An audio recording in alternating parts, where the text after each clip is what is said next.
also absolutely thrilled because I got the book from the Focal Point show of Paul's work, and then missed the show, and was really cross about that. So I'm personally very grateful for Sadie for putting the show on, because it's so exciting to see them in the flesh, and just have this extraordinary insight. I have to emphasise, this is just a small proportion of the drawings that exist, focusing on self-portraits and portraits of his mother. There will also be some works on the Sadie Cole stand at Frieze Art Fair as well, intimating and showing other aspects, and we're going to talk about some of the different phases of his work. But I mean, boy how exciting, boy how intense, how complex. And I think before we get into discussing things in more depth, it would just be nice to talk to you, Joe, just a little bit. If you could just give, I know we've got family members in the audience, so feel free to correct if you make any mistakes, but it would be nice just to find out, a little bit more about who was Paul Anthony Harford, and a little bit about the arc of the life of the man behind these extraordinary drawings. So I hope you can all hear me at the back there. It was fascinating, really, to sort of start to understand this person through the process of developing a show for the gallery in Southend. And it was really strange because they're so autobiographical, I think, some of the works, and they include the artist in them so much. It was almost like trying to create an image of a character through all these fragments that existed, having never met this person. So it was a really strange process for me as a curator to have an artist that had so recently died, and then to work with the family and try and piece together fragments of his life. And I'll try and sum up from my best memory a sort of snapshot of his life. So originally, Paul Anthony Harford was born in Weymouth, and at a very early age went to boarding school at age 4, which was a sort of brutal even for this country, I think. Ended up in London with a young family and studied at Byam Shaw's School of Art as a mature student, and then saw an advert for a flat in Southend which took him to take the family and move them out to the Essex estuary coastline, and from there was drawing and things and depicting elements of that particular place. Unfortunately, the marriage broke up with Elsa, and Paul moved back to London into his mother's house in Pimlico. And from some of the images, I think you can see that Paul might have suffered with various aspects of, possibly depression or dependency on alcohol and things like that. And I think he moved eventually back to Weymouth, I think when his mother moved into a nursing home down there, but I might be wrong about that. And I think he that was went first and the mum came second. Okay, so to get away from London. And then sadly became ill, and Elsa and his 2 sons brought Paul back to Southend, where he lived out the rest of his life. But I think, for me, the fascination with the work was how he creates this environment and this world. And we were talking a little bit earlier about the British seaside, and how in popular culture, music, and theatre and film, you quite often see a side of the British seaside that is isolating and melancholic. But in visual arts, it's quite rare to find visual artists that have captured the atmosphere of those spaces so brilliantly. And that's the first thing that drew me, I think, to the drawings. I also think it's so interesting that I think in the catalogue essay, his sister-in-law, talks about Harford by the sea, because it's a sort of composite of Weymouth and Southend. It's not a specific. There's terrific specificity in the drawing, but actually it's a sort of evoked environment of the British seaside. And as you say, this extraordinarily kind of melancholic feel, but also humour as well. And I think that's what I love about this work. It is so unbelievably complex. I mean, the work came to you at Focal Point. So tell a little bit about that, because that's interesting as well. That the work had been stacked up in his flat. He'd made many drawings, hundreds of drawings, and when he died, there they all were, and then he had the show at the gallery. Yeah, I mean, it's something that we always wanted to try and sort of promote in Southend, really, was that Focal Point is an uncompromising sort of contemporary art gallery, but is very much grounded in Southend and that place, and always looking for interesting artists and projects that put the gallery within that context and explore it a little bit further.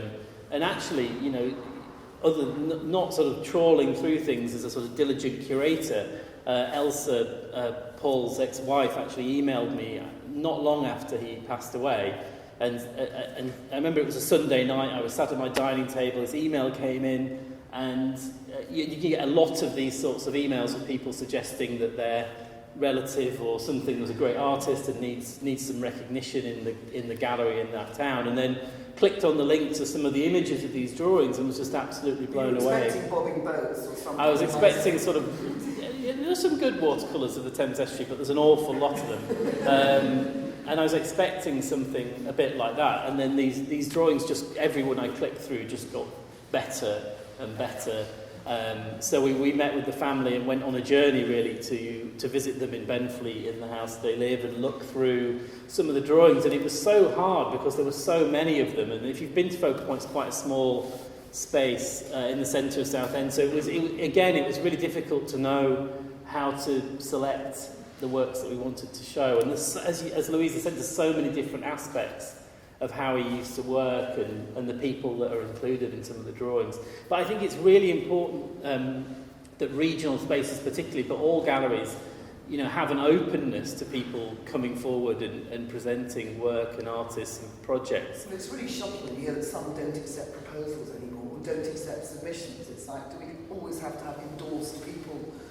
Exactly. Yeah, and actually on people's websites it even says on some of them, we do not accept proposals, and I think it's really the worst way to think about running a gallery, because you know gems like Paul's work can come out and really be immensely valuable to the town, to the people that live there, to the family, to visitors as well, and the wider art world. As we can see now, it's now on display in Mayfair. It's great to see that journey, you know, from that email right through to where we are now, and all these people sat here. I mean, we're going to sit and talk about the work, the technique, the working methods, but also I want to also immediately flag up this notion of the outsider artist, because I think this work so sums up this kind of the nebulousness of the notion of the outsider artist. I mean, Paul was an outsider by desire. He didn't want his work. We'll talk about, you know, some sort of, he did decide perhaps he'd like to have it seen at the very end of his life, but, you know, he studied it, I'm sure.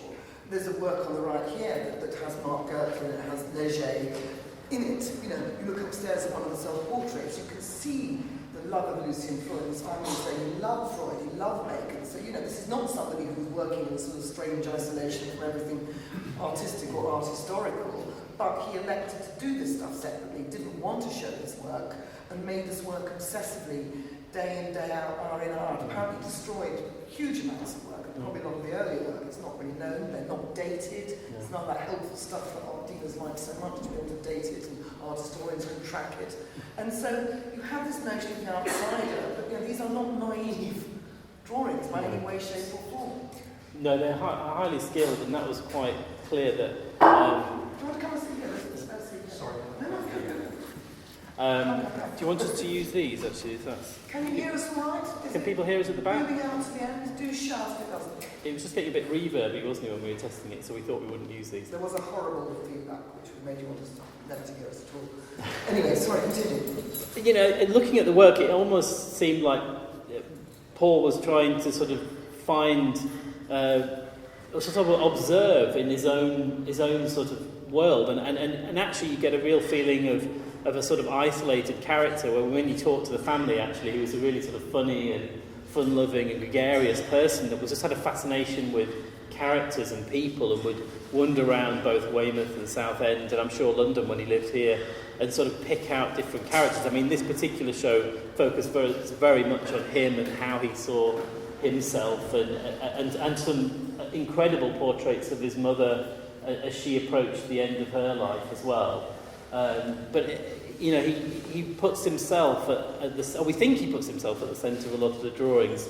Some of them you're not quite sure whether you're looking at a character, like the portrait of the bird sort of attacking the sort of topless man on the seafront. I'm very interested by that, because that's, I mean, you look at them, it looks like seagulls, and one of them is a seagull. The rest of them are eagles, and you immediately go into kind of mythology mode, and you think of Prometheus, and you think of the liver being pecked out, and Paul having problems with alcohol, and suddenly you've got a whole raft of myth, autobiography, art historical referencing going on here, plus it's an extraordinary image. And of course, anybody eats a chip on the seafront anywhere in the British know that the gulls, they come ascending. So you've got this complexity immediately, even in an image, one single moment.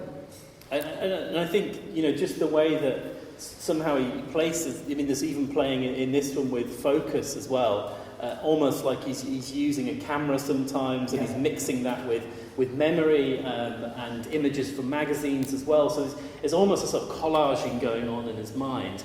And there's a lot of motifs that start to repeat themselves in a lot of the drawings, like this incredible sort of scallop wallpaper that we think was in his flat in Weymouth. I'm sure the family will vouch for that. But how he sort of put himself at the end of the bed, which is apparently where he used to lay out the drawing, and actually that's where he would draw and watch comedy programmes like Fawlty Towers and listen to comedy radio whilst he did it as well. So you've got this there's a lot of narrative content. There's also this, as you say, this abstraction, there's the patterning. So he's sort of embedding himself in a pattern. They're highly formal. I was looking at the one of him with his face in the fridge. It's almost like some Whistler's Mother, with the backdrop and all these different kind of grids. The more you look at them, the more carefully, formally constructed you see they are. They're really rigorous. And of course, the precision of technique.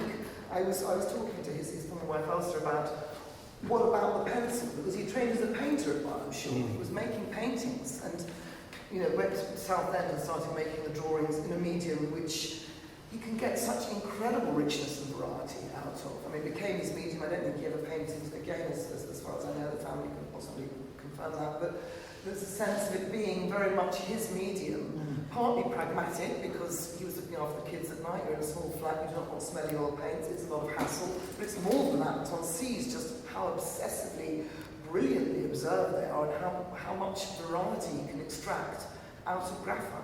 It's just... I think also a lot of these images, especially the one of this character with the wings that's pushing one of those floor buffers, sort of gives us a bit of indication to Paul's sort of working life as well, because he wasn't a wealthy man really. He worked a lot in manual jobs as well, in cleaning. I know he worked on Southend Pier at one point, cleaning as well. He was a window cleaner when he first came to Southend. Was a window cleaner on the high street. Also tested out being an art teacher as well in a school in Westcliff. And I think actually found it quite a very difficult position for him to do, and wanted to go back to some of the work that was a bit more repetitive and monotonous, so he could actually have more time to and energy, I suppose, to focus on his drawings. But so I suppose there's an economic push as well to work with paper and drawing. I love the complexity. There's certainly he was this gregarious hermit. He was this sense of the work here, the terrible drudgy picture of you're weighed down by the vulture on your back doing the cleaning. But the cleaning provided the source of income. It also provided the subject matter. There's this sense of flipping backwards and forwards, the ambivalence all the time. His life very much fed into this. It wasn't. So his art was a kind of form. It seems to me to be a form of respite, of solution, compulsion, an escape, but also very much relaying the reality as well. So you've got this kind of intimacy and this objectivity going on all the time, this flipping backwards and forwards.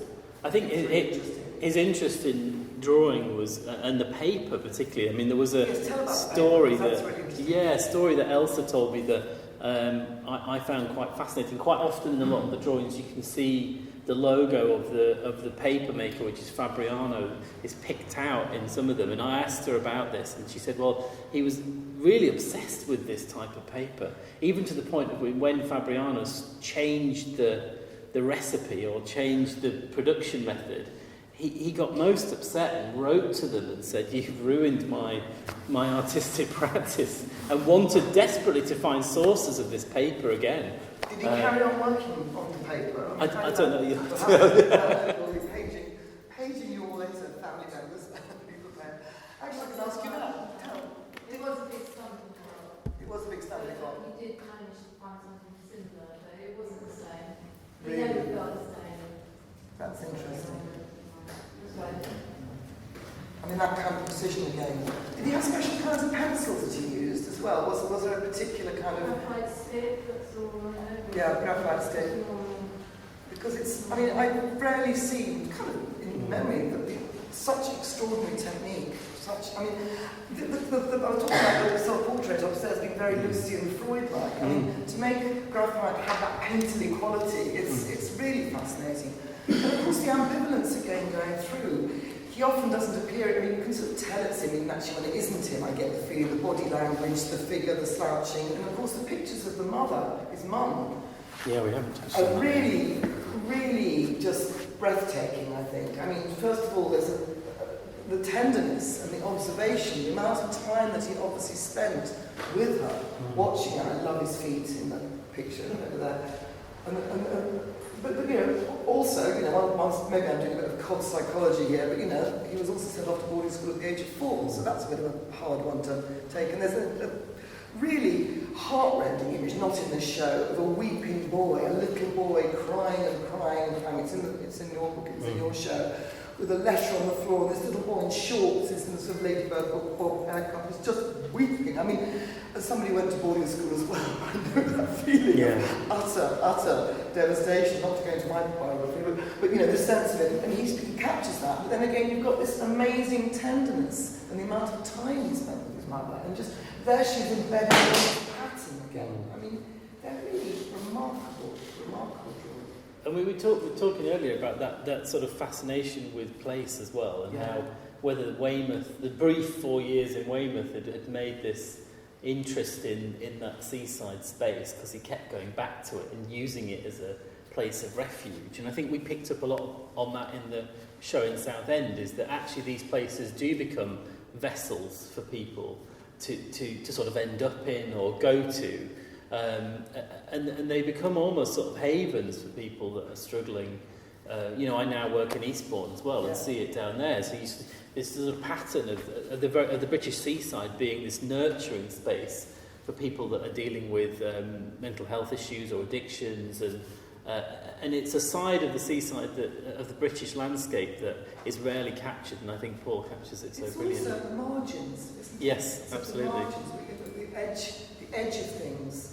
And the sense that seaside towns, before everybody could go off on cheap flights to goodness knows where, probably all changed with Brexit, we'll be back again. But there's this sense of the seaside having been this place of, you know, fantasy, escapism, refuge, and then, you know, often down on their luck, seaside resorts, of course, become these kind of bleak places. But as you say, again, another circle round, a lot of elderly people end their lives in seaside resorts, or people go there, tipped out of the major cities often, you know, social security homes, etc., people who kind of can't quite cope. So you've got this, again, refuge, but this bleak refuge going on. I mean, these are not cheerful drawings, but they're not gloomy and sentimental and melancholic. They're very ambiguous, I think, and that's what makes it so compelling and quite funny, some of them. You know, the head in the fridge, the sort of sense of being chopped off. It's not in this show, but there's one of, you know, a conservatory bursting into flames and a guy standing on his head right beside them. There's a lot of flames bursting out in the drawings of place. Yeah. So, you know, it's...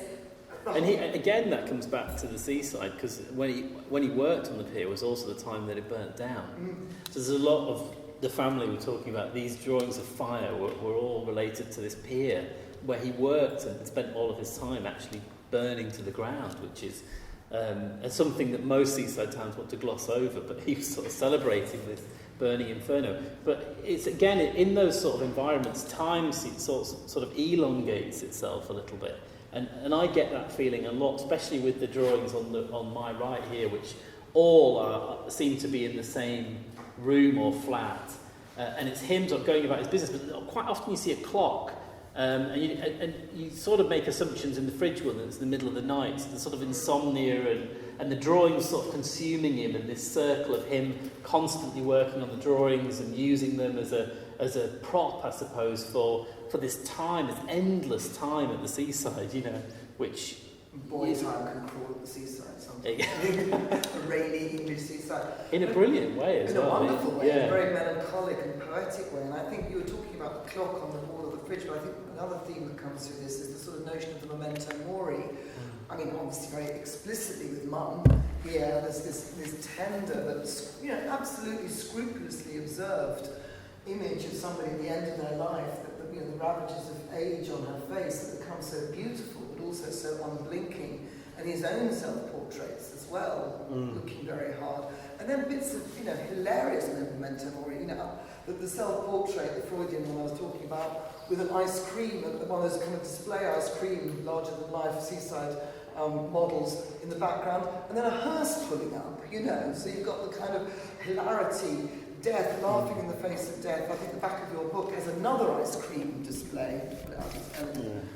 But that's just the place. You've still got the ice cream, you haven't got the artist anymore, but you've got the hearse in the background. You know, so it's kind of black humour, and that's quite seaside as well. You know, all the kind of crabs biting people's backsides, and you know, the sort of fairground attractions, in a sense of kind of slightly hysterical hilarity. The moments of that madness and the layering of it as well, of the sort of sincerity of the funeral, and you get that a lot with those sort of manufactured seafronts, which is so brilliant, you know, because the land never interacted with the sea in that particular way, but has been completely manufactured, and particularly in the drawing of the sort of collapsed figure, which we can sort of assume might be him or not. You know, sort of this relationship with the sea and how you layer, you know, through a window, quite often the one on the bus here as well, with him almost taken from the side in the shadows. You're sort of building up this layering of architecture and space going through into this endless sea that goes on beyond. And just in the mother ones, I mean, little things when you start to spend time with them, like this lovely cracked egg. You know, this sort of woman is at the moment of the sort of egg being broken and ruined and decaying. Well, also you've got this, you know, it's a symbol that goes through the history of art as well. You know, birth, death, regeneration. Yeah, absolutely. And boy, what the neck curtain. I'm sorry, that is the most extraordinary technique. Again, painting, you can see, you know, even though he's making a drawing, evidently it's a very painterly drawing there. You've got this sort of absolutely beautiful translucent effect, little clock ticking away again of sort of relentless passing of time. And quite claustrophobic, some of these interiors too, this pattern, they're quite oppressive. I mean, bars and grids and shadow grids and all that pattern going on, and some of these kind of, another theme I love is the flex. Upstairs there's the television with the flex, and here the electric fire. It looks like it's almost kind of serpentine. It could be, you know, about to jump out and get you in the ankle. This sense of all these different, just simmering away. Nothing's overt in these works. That's what I love about them too. I think, you know, everything's in a fine state of balance. You can't really come down and make any particular narrative assumption, I think. I mean, I suppose, is it worth sort of talking a little bit about him as an artist not wanting to show, and thinking about that, I mean, particularly from a curatorial perspective, and when we were considering the exhibition, you know, starting to sort of work with somebody that clearly wasn't making these for public show, and what that does to the work and your feeling about the artist. I mean, it'd be really good to ask one of the family what would he think of this show, I suppose. You know, what would he think of having this exhibition in London? Can we ask one of the family? I think it'll be overwhelming. It'll be overwhelming. Especially as he features so many of them as well, which is... I think they're mortified, but loving it as well. I think secretly he did love to show. Yeah. Sometimes when we would have maybe a website that we put up for him, some of his pictures, it's let's how should we look at it? Oh no, I'll get it. Well, I think, you know, towards the end of his life, he was becoming more comfortable with the idea, I suppose, that this body of work could go on public display, and that was a really nice thing that we could play a part in sort of starting to introduce this artist. Did he intimate that? Did he intimate that to you? I think it was do what you like with them, you know, Yeah. in other words, try and do something with them. It was also not involved. That's what he didn't want. He did not want to handle galleries, and he'd been very shy of it today. He wouldn't have wanted to be the centre of attention. And also, he wouldn't sell anything. Yeah. He wanted to keep them all. It was there like his children. So I think he'd be absolutely delighted, but people say it's so sad he doesn't know, you know, about the focal point of his exhibition. But on the other hand, that's how he'd like it. Yeah. I'm sure he wanted to be remembered by posterity. But but they were, I think it's interesting what you say about them being too important to him to sell. He wanted to keep them with him. So at the end of his life, when he was evidently not going to be around for much longer, it was almost like letting your children grow up and leave home, if you like. I mean, it's a bit clunky metaphor perhaps, but that's similar rather. That is that sort of idea of releasing them. Hello. Can I just ask something? I was intrigued in looking at drawings, certain figurative drawings and paintings. Instantly, I always want to know, so are these from photographs or not? Maybe you've covered that and I missed it at the start, so I was late. But, you know, obviously the one shaving, the one side on would be virtually, I don't know, impossible to draw. Yeah. But he took photographs of other people. But that almost looks like someone else has taken that photograph. Do you know anything about that? Did he take photographs himself, did he? Does anybody know? I don't know actually, and I'm sort of assuming, but actually I think it's a sort of collaging, I think, of memory, some photographs and images from magazines. And from talking to the family, I think, you know, he collected lots of magazines and books and newspapers. Yeah, and photographs that he'd taken in various scenes. But yeah, there's one upstairs of him getting out of a car, and that clearly isn't the photograph that anyone's taken, I don't think, of him clambering out of this car. I get the feeling the self-portraits, as you said, these kind of composite. But, you know, the bedspread that we've come to recognise over a chair here, the wallpaper, the stuff on a hanger on the door, all that could be drawn from life. That could be the environment, and then he inserts himself in it. I mean, evidently, you know, he studied art, he spent a lot of time making art and looking at art, so, you know, he could do the drawing, he could do the technique.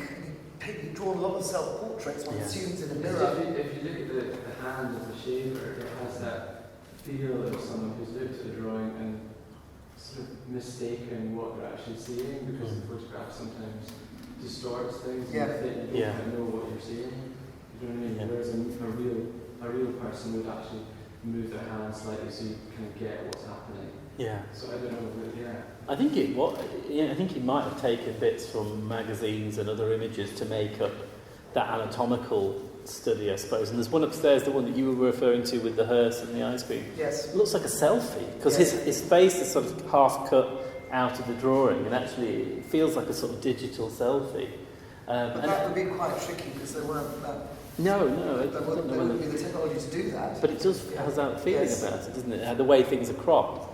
And particularly the one in the bus here, where he's on the side again, but in shadow, looks almost like someone's taken it as an image, but I can't imagine it was. And I think maybe he took that image and put himself in there. But I'm only making assumptions. But I find it quite interesting. When we originally saw the drawings, he'd framed a lot of them in a frame that he'd sort of constructed and painted in a sort of off blue. Well, that's interesting. So he actually framed them himself. He did frame some of them, yeah. And they're clearly in two of the drawings here. The one with him sat on the bed with the bedspread near the window, and this one here. There are two of his drawings on the wall. Right. And he's covered them with a bit of clothing. So he's drawn them. He's drawn the drawings into the work, but then he's actually covered them. Yes, right. The one in from the end. Yes, he's hung it over the frame. So he's included his own work twice. So he's obviously looking at that room, and he is either using a photograph or he's spending time drawing it. But then he's put his work in there, but then hidden it in some. I don't know. As a critic. He often hung shirts over them. He didn't want to be watching looking at them all the time when you're doing a new one. Oh, really? Oh, that's why. In case he distracted him or something. Yeah, that's interesting. But because he obviously wanted to put it up on the wall, because he made the frame and he put it on the wall. So again, you've got this kind of ambivalence going on again, haven't you? That it's a love-hate, well, not hate, but love sort of squeamishness as well at certain points. But then the work by two other artists here, lovingly drawing that bit of the Leger and the bit of the merry-go-round. You know, obviously artists, I mean, the Leger one, not so stylistically is he influenced, but again, there's that formalism, that kind of that geometric abstraction going on. I mean, he was also interested in artists and their life as well, because there's a scrapbook that we showed in the South End exhibition that had cuttings of lots of Francis Bacon articles about his work, and then photographs of Bacon at openings and things that he'd obviously gone to and taken these pictures. And there is a drawing actually that isn't in here of Francis Bacon as well that appears in. Oh, really? Yeah, he's drawn him into one of the drawings from memory. It wasn't in our show either. Hang on, how does he appear? Does he appear, is it like a Francis Bacon painting that he's drawn, or is it like... No, it's very strange. Something looks like Francis Bacon It's on four. the street? It's four characters, and then they're all wearing masks of different people, and one of the masks is a Francis Bacon mask. Ooh, that's interesting. Yeah, and I can't remember who the other characters are in that drawing, but there are about 4 characters in there. But it's quite incredible. Maybe Freud's in there as well. And the use of masks is interesting. I mean, this is such an extraordinary drawing. The baby, the child with the mask next to mum, and that mottled old foxed mirror in the background. But the masking, and in a way, it's his self-portraits are not introspective self-portraits. You know, they are. There's this very direct photographic look. We project our psychological stuff onto them, or our symbolism, or whatever. So there is a sense of masking and revealing and concealing, chopping his head off. Some of them just don't see him at all. No. But this, I just think, is an extraordinary projection. The sphere, the mirror going back, and the mirror is echoed in the sort of in the sun shape further along. You know, so you've got these constant formal themes going through as well. There is. You actually don't see him in the mirror in that one, but there is another drawing that he did of his mother that you actually see him in the mirror drawing her as well. So he sat at the end of the bed. One of these ones with the feet, I think, if I remember rightly. But again, he's not in that one, so it's very deliberately staged. I think that mottled mirror is so beautiful. So, I mean, these textures, and again, it's about representing reality, but it's about you know, Elsa put it really well, I think, in a lovely text that she wrote, which we can jolly well get published somewhere, which talks about the mundane and the visionary. You know, so you've got the sense of the cracked egg cup, this grubby old bit of carpet or whatever, the air of the flecks of the fire. But there is something really visionary, and of course he loves Stanley Spencer. You know, you've got this sense of also this keen observation, and we haven't really talked about the Englishness of it. No, It's somehow English without being provincial. You know, it's which I think is Absolutely. really quite unique and exceptional. Absolutely, no, I definitely agree. And as I said at the beginning, it sort of captures an environment of Britain that I think I've rarely seen in painting and drawing, particularly of that seaside space. Because one thinks of the artists that he loved, the Freuds and the Bacons, and you've got that sort of gritty English sort of observation. Okay, Bacon's going off into all sorts of other mythical directions, I know, but there was a sort of kind of scuzziness and grittiness. But there is something, it's about the obsessive drawing, I think, the observation, and really keen observation. There's also an element of Anthony Green in that kind of slightly objective, rather wry observation of domestic scenes. Self-deprecating in a funny kind of way. Green ones, yeah. Should we open it up a bit and see if anyone has any questions? I mean, already people are joining in, which is just brilliant. So yes. Hello, Charlie. Do you know about his process? Like, did he do preparatory drawings, or did he just run up and do it straight away? I actually This is don't. what we found. Yeah. He didn't do preparatory drawings, he started with the corner. We haven't found any sketches, so we're thinking of that. We never saw any at the time, and we haven't none survived. So we think this one did them. If they went wrong, we just told them off. But he did take photographs Yes. and get them developed. The one done from photographs. So that's So a the kind of... actual drawing. He Yeah. didn't have notebooks. It was just the drawing. Either it worked or it didn't. Well, you said that he destroyed a lot, even when you Well, he observed. must have done because he was drawing all his life. He only had about 130. So we don't know what happened to the other ones. Because I wasn't in touch with them at all. We just don't know. We think that he did. Quite often you go and see him almost finish a picture, and next week you want to see a finished picture and it would be gone, and he'd say, "Oh, sorry, that wasn't good enough," and he would say, "But it was amazing, I wanted to see it, and it was gone." So yeah, he obviously had that self-critical element to it, as well as maybe for practical reasons when he moved around, maybe someone, somebody would have kept well lost. But he definitely had that self-critical side of it, would destroy something if he wasn't happy. Did he talk about his art himself to you at all as a family? Did he talk about drawing? Did he talk about what it meant to him? How important it was? It's not a huge deal. I think if if he thought you were interested, he would talk about it. But I think he maybe weren't so interested. And now, obviously, regrettably, would like to family more thing that's about him. I mean, one thing, the observation I had earlier, you wouldn't dare, when you're busy, you wouldn't dare fall asleep because he would be taking photos of you while you were asleep. 3 months later, you come front to me for a picture of you. I think there is one of you, isn't there? So, yeah. And also, I mean, we used to sit down, you can't really take a picture of people on trains anymore. Maybe even the elderly. These days, frowned upon, but he did.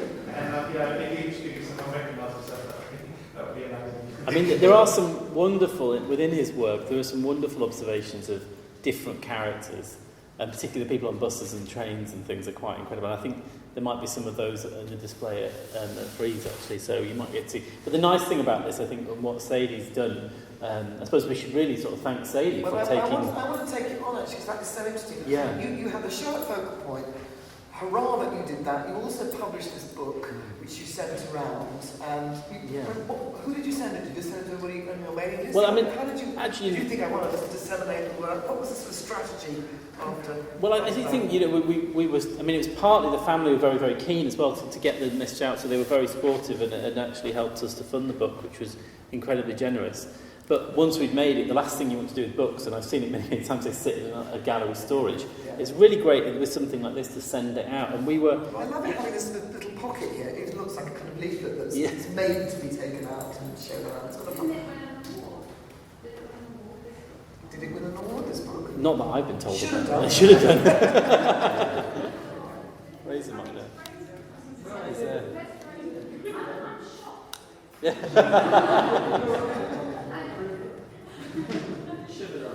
I think we were nervous because, I mean, like we talked about a little bit earlier, the art world is so built on names and reputation, and it's the biggest thing you see on the poster, on the Instagram post. And actually, we wanted to make sure that if people didn't make the journey to Southend, that we could get the work to as many sort of people. It's quite ironic, this book, in a way, because it is in a little sort of information folder. It is like something that you pull out and refer to. It's got a very functional look about it. It says, take me out and look at me at once, but in a really stylish way. So that was quite an eye-catching. I think we were looking at... It's not another exhibition catalogue, so I don't know. Yeah, no, I think we were looking at those sort of really nice little 70s books that you used to get in the sort of tape where you would have an image and a bit of text, and it was all sort of quite small. It was at one point it was really very, very small, wasn't it? And then it sort of grew a little bit because we wanted to see more of the drawings. But it's got an educational look about it. Yes, it's got an educational look. But I think then to get that out and actually for Sadie to become interested in the work. So you sent it to gallerists? You sent it?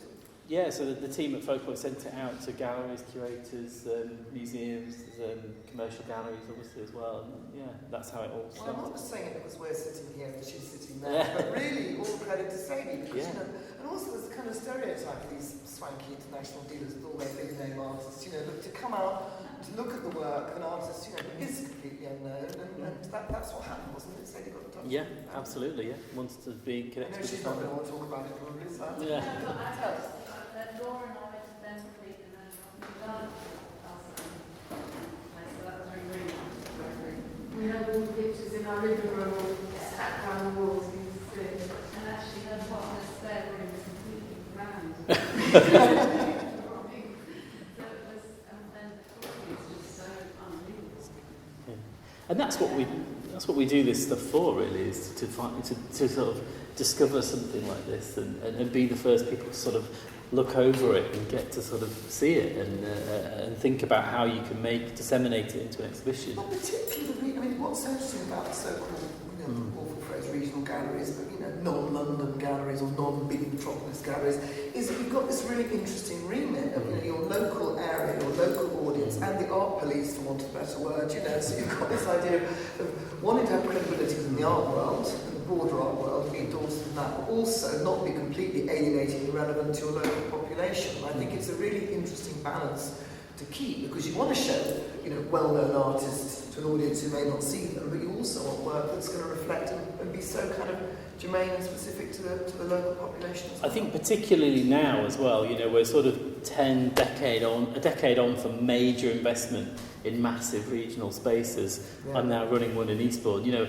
and actually we're all starting to think about what's important about the notion of being a regional gallery, and it's about being uncompromising, but being about that place, and sort of being open to working with a whole range of different artists. You know, this idea that the artist can be the person showing at Venice and the Stitch and Bitch group that's going on in the library. This spectrum is so important. And when you're open to things, then discoveries like this can be made, and you can find an incredible artist that may have gone unseen. I'm sure eventually someone would have done a show with Paul because they're quite incredible drawings, but I was just glad that we were the first ones. Well, credit to you. I think it's just about to be, and I just think it's so shocking that the first solo show at the New Kettle's Yard is of Anthony Gormley. You're like, come on, guys, you know. I think it's very interesting. You know, you've got this view where Eastbourne too, I think, where it's this composite. So how did the show go down? You know, was it a whole lot of different audience coming in? Was it well attended? It was a real mix, because I think the images, when we put them out on social media and through the invites and things, people saw them and were instantly interested in them. So you had a mix of people coming from London to see them, and then locally, I think the family are still very well connected into Southend. So lots of people coming in to see them, and they could find bits of their town within the images.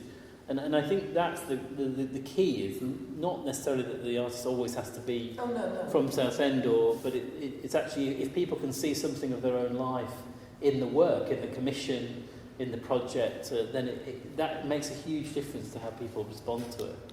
Well, there's something about, we come back sort of almost full circle to what we were talking about at the beginning, the kind of acute specificity of these images. I mean, they are very specifically the artist, very specifically the artist, but because of the obsessiveness of observation and the technique and the formalism and all these other things, they also transcend their specificity and become something that I think people can relate to right across the board. They are immensely arresting for all those reasons. And that's why we said we've got to do a show of this, it's got to do it. Yeah, so I'm very glad you did. Any more questions for anybody in the audience? Just one thing I'll just go back to. I think when we're talking about the jobs that we've done, his art teaching was really important. He taught for about 12 years, didn't he? He was really passionate about sharing, and teaching children to draw and all that. So that was a really big part of. He had all these lots of part-time jobs in between, but he was at least for about 12 years teaching. I suppose he did. That was a really passionate part of his life as well. What age kids was he teaching? There was a private practice up to 13 or something. Up to 13. Some of them would go on to common entrance science there. I think, but they were quite young, some of them. But it was important to them, but it was a great strain as well. Because only teachers know that really teachers are really time for anything else. But if you're a really good teacher, you put your heart and soul in, don't you? If you're a really good teacher, you put your heart and soul in. Yeah. And also, he was quite happy with the art, and he was a very popular teacher, and he had a nickname called Ha. But he had to teach subjects he didn't really know a lot about. Yes, he had to teach other subjects apart from art. He had to teach geography, and that was his main thing. So once he'd done container ships all term, no refrigerator. Once he'd done that, he didn't know anything else. But he'd have to revise it all the night before himself, read it and then teach it the next day. Because he didn't realise he'd have to teach other subjects. Sport as well. And he didn't have an art room. But you're absolutely we had lots of benefits because there was a school very near to where we lived. And me and my brother, we'd sort of go to the school swimming pool, we'd climb up. Did you go to the school where he was teaching? I think it was a possibility it could have happened, but we did. We made some sort of comprehensive school, fairly close. But we were sort of semi-friends with the master's children, so if we got into mischief, as long as it was with them, we were probably okay. But we were always in trouble for climbing on the school roof and things like that, and going swimming. So really, it started off with a wonderful dream that he got this job. I'm not quite sure how he got it. I think he just asked him the president. That was, a career path. But gradually, the strain, that was one of the things that really didn't help with his thinking. The strain of trying to juggle lives and do his own work and everything. That's really when it all fell to pieces, isn't it?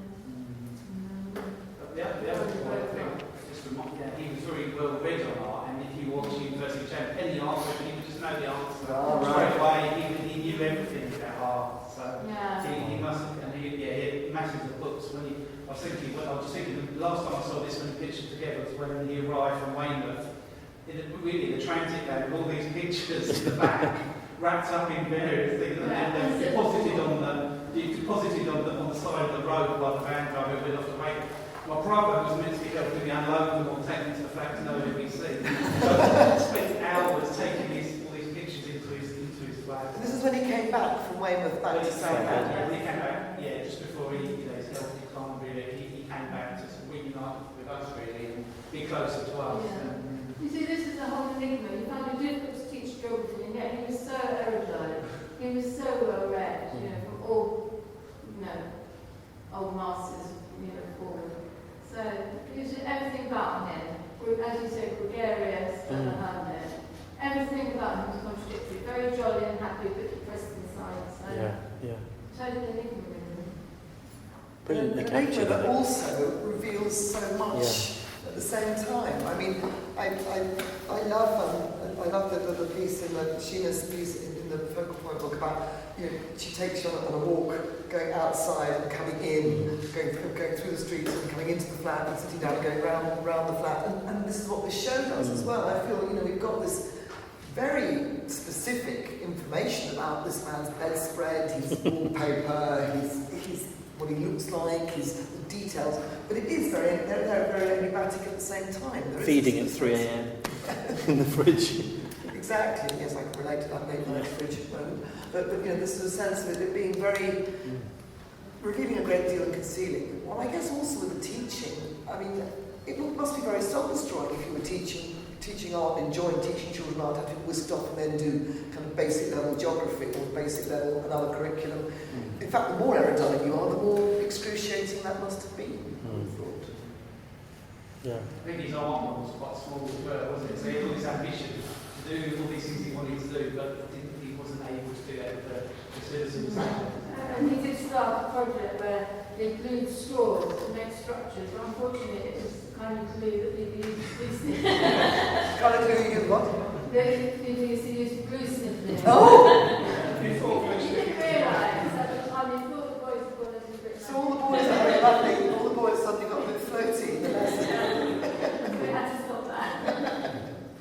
But I think it's interesting what you were saying as well about the drawing, and that you were doing quite a lot of night workouts, and he was at home looking after the kids, and it was it was pragmatic as well, and it was an easier thing to do drawing, not fill up talking of fumes, a small flat with oil paint fumes or whatever. So one wonders whether it was the sort of pragmatic beginnings that then made him zero into his work. If he had a well-stocked art room, if it had been more supported in school towards art, do you think he would have, ifs and buts, but do you think he would have made paintings and extended his practice more?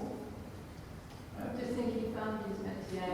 Yeah. That was it. I don't think he had any wish to paint, did he? No, there's probably about 2 that we're aware of, isn't it? Or Yeah. 3 we're aware of, and that's it. Earlier ones, yeah. And gouache and oils he didn't get on with, but gouache and watercolour. But I just think this was totally satisfying to him. I don't think he hankered after the colour at all. Provided he had the right paper. Yeah, but that's what I was going to say. It's quite sad, really, that the stocks of paper, you said once that might have been the bit that stopped him drawing, actually. I know he found something that he sort of liked, but actually the paper stopping was the bit that almost stopped, was the moment that he stopped drawing then, which was quite sad, really. It has a very particular texture, doesn't Yeah. it? It doesn't, if you look up close to it, it has this sort of, it is textured paper. So you can see the way he obviously got used to working with that texture, working with it and against it and making it do what he wanted it to do. It would be a bit like somebody discontinuing a certain kind of oil paint if you were a painter, I guess, or something. Not, Absolutely. when you get so immersed in your medium that you can make it do so many different things, to have a great component of it stopped. Definitely. We hear Tassadine going on about traditional film, and the fact it has to be the celluloid film, it has to be the chemicals, it can't be digital, it can't have that thing. I feel that's the same with this paper, actually. It's that important. Absolutely. And the words are that important. I think what The other thing that was important to him, when the news stories came on things like from Syria, he would get very affected by seeing the suffering. He was always giving lots of charity. And when he passed away, there was a notice how many charities wrote to him that he supported afterwards, and the letters were filled out. He didn't realise quite how much he was impacted by that, and felt the need to support those charities as well, especially the children's charities as well. That's really interesting. That is so interesting because that totally cuts against the kind of hermetic, living in his own little tiny world, hermit-like person. It's somebody who actually is looking out and is responding to what's going on in the wider world beyond him. More complexity. We're going to have to wind up quite soon, and there'll be private view crowds gathering in the street. I'd just be interested to know how, I'm never quite sure about it, how do you define what an outsider artist is? Because in a sense what we've heard, quite a few things, seems very knowing, very aware of our historical references, we talked about him, Sean, and I kind of wonder, what's actually left that defines him as an outsider I artist? certainly don't think he was in that respect. Not the respect that you have when you in the Venice, when you had a Gianni Venice Biennale, which used outsider artists with no training, working, perhaps in institutions, or people with big mental health issues, people who never trained at all, had no, this was somebody who was a self-elected outsider. Yeah. Outside with a small O rather than a big one, I would say. These are immensely sophisticated, immensely complex, immensely informed, family confirming his erudition, but they don't really need to in terms of looking at these. Absolutely. Even though he quotes a couple of artists, it's not about that, it's about the way he makes them. But he chose not to engage with the art market, the art world. And I think outside a small O would be my definition. I don't know if you agree with I that. totally agree, yeah, absolutely. And what a fantastic show. Yeah. And I think we'll probably have to wind it up now as we're coming up to 6 o'clock. But, Yeah, can I just on behalf of everybody thank Louisa and Joe for a really fascinating talk. Thank you very much.